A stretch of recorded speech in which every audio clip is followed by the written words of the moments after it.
For today's ganap nga, isa-share ko naman sa inyo kung ano nga ba yung mga naging kaganapan dito sa aming samjihan nung anniversary. Maaga nga kami nagpunta dito dahil ang bukas nga nitong Menjo Korean House ay 11 a.m. So siguro alas 10 nandito na kami, marami na ring nakapila sa labas. Kakabukas pa nga lang nung samjihan namin, nagsipasok na nga agad yung mga customer namin. Ay nuka, sanay na kami. Nakapagka lunch break ng mga estudyante, nagiging classroom ang aming samjihan. Kaya lang, iba't ibang mga school ang nagpupunta sa amin. Pag tanghalian na kasing ganyan, nagiging kantin kami ng iba't ibang mga school. Ano ba naman, tinarget ko talaga na yung presyo ng samjihan namin, abot kaya lalo na ng mga estudyante. Tipin nyo, 269 pesos, unlimited samji, unlimited chicken. 6 o 7 side dishes na yun, unlimited juice pa, tas unlimited pa ang rice. Yung mga school na nakapalibot sa amin, yung mga estudyante rugo nila, sabay-sabay na kaming nanaba talaga.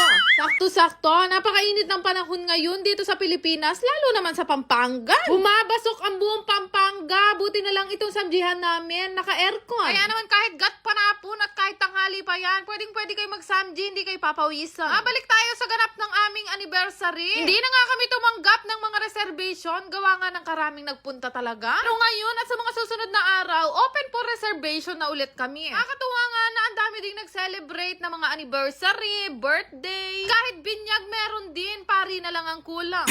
Anniversary din kasi namin noong 28, kumuha din kami ng malupitang singer, kagaya nga nitong si Mark na lagi nilang nire-request sa amin. Ang kaso lang, pag si Mark ang kinukuha ko, napapatagal sila ng kain.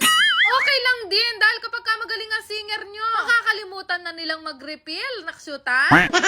Alas 6 pa nga lang niya ng gabi, pero punong-puno na nga itong loob namin at meron pa mga nakapila sa labas. Nyo, na-touch naman ako yung ilan sa mga customer namin galing pa ng San Fernando, Arayat, Mexico. Meron pa nga fresh from Japan. Tuwa nga ako sa mga nagsasayawan sa loob, pero mas natuwa ako nandi pa sila nakakakain ng samji, gumigiling na. Pagsapit nga ng alas 7 ng gabi, nagsana nga kami ng mga tao, kagaya nga nito, isang van silang nagpunta. Buti na lang din talaga, prepared ako ng mga staff ngayong araw dahil panigurado nga maraming pupunta. Pinamihan ko din yung mga naka-duty para lahat makita at lahat maripilan ng mabilis. Pag nga sa libre ang live band dito, pwedeng-pwede rin kayong makijamming. Dahil hindi na nga sila magkasya dun sa loob, nagbukas na nga kami ng alfresco at nilabas na namin lahat ng mga lamesa namin para magkasya silang lahat. Sabi ko nga, baka ngayong taon din magbukas yung isa pa naming branch ng Menjo Korean House. Pero pararagulan na namin yun dahil kung bugsuin nga kami ng tao, hindi na magkasya-kasya. Gusto ko lang din i-big shoutout itong isang buong pamilya na to na talaga naman sinagsag pa kami galing San Fernando, Pampanga. Tuwang-tuwa sila sa nangyayari dahil yung ilan sa mga customer namin ngayon nagse-celebrate na mga birthday. Sa kapag ka-birthday nyo guys, magsabi lang kayo sa staff namin at pagkakanta namin kayo with libre pang cake. Pwede kayong makijamming, libreng-libre lang kumanta basta hindi tayo magkaboses ha.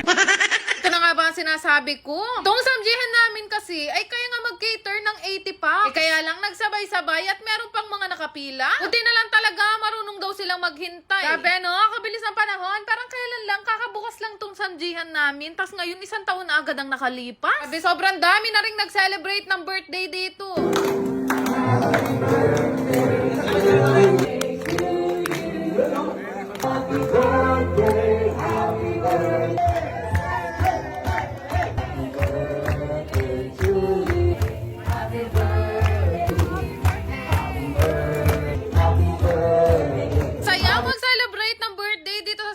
Namin. Tingnan nyo naman, kahit yung mga tao nakiki-birthday din sila. Lahat nga sila gumigiling, mapabata man o matanda. Sobrang na-appreciate talaga namin dalawa ni Bebo kapag kami mga nagbe-visit sa amin, lalo na kapag ka mga senior citizen na. Sisipin nyo, imbes na magluto na lang sila sa kanilang bahay, talagang dumidiretso at sinasagsag pa nila kami dito sa samjihan. Medyo malagad na lang din kami mag-visit dalawa dito ni Bebo dahil bukod nga dito sa samjihan namin, meron pa kaming iba't ibang mga business at trabaho. So, ang nakakatuwa lang, tuwing nabibisita kami dito sa samjihan, ganito pa rin kadami yung nadadatnan talaga namin. Iba nga, akala talaga nila, sarado na tong samjihan kasi hindi ko na rin naibablog. Pero sabi ko nga sa inyo, hindi lang kaming dalawa ni Bebo ang pinupuntahan dito sa samjihan. Habol talaga nila, yung habang nagsasamji sila, masaya sila, at syempre, masarap ang kinakain. Naksuta?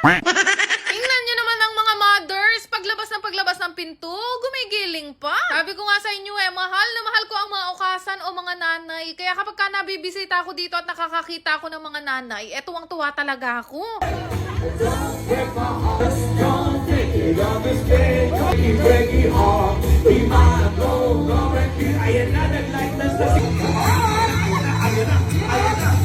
Diba? Huwag kayong matakot mag-dine-in sa Alfresco dahil pinupuntahan kayo ng mga singer namin. At yung mga taong nonchalant, napapasayaw at napapakanta dito sa Samjihan. Tatanong nyo naman kung paano kayo makakarating dito sa Menjo Korean House. Huwag kayong mag-alala, hindi po kayo malilili. Wala lang kami sa main road pero wasteable kami at madali lang din puntahan. Be, alas 11 na siguro nung nawalan kami ng tao sa restaurant at ngayon pa lang talaga kami nakakain ng lunch at dinner, anak syuta. Natapos nga kami mag-Samji, tinawag ko na agad yung mga staff namin at kami nga ay nag-meeting. Siyempre, ang favorite part nila, sahuran. Sobrang babait na mga staff namin na to, guys. Yung ilan dyan, talaga namang kasama na namin simula nung nagbukas kami ng resto. Kaya naman ang gift namin sa kanila ngayong 1 taon na kami, team building, naksyuta.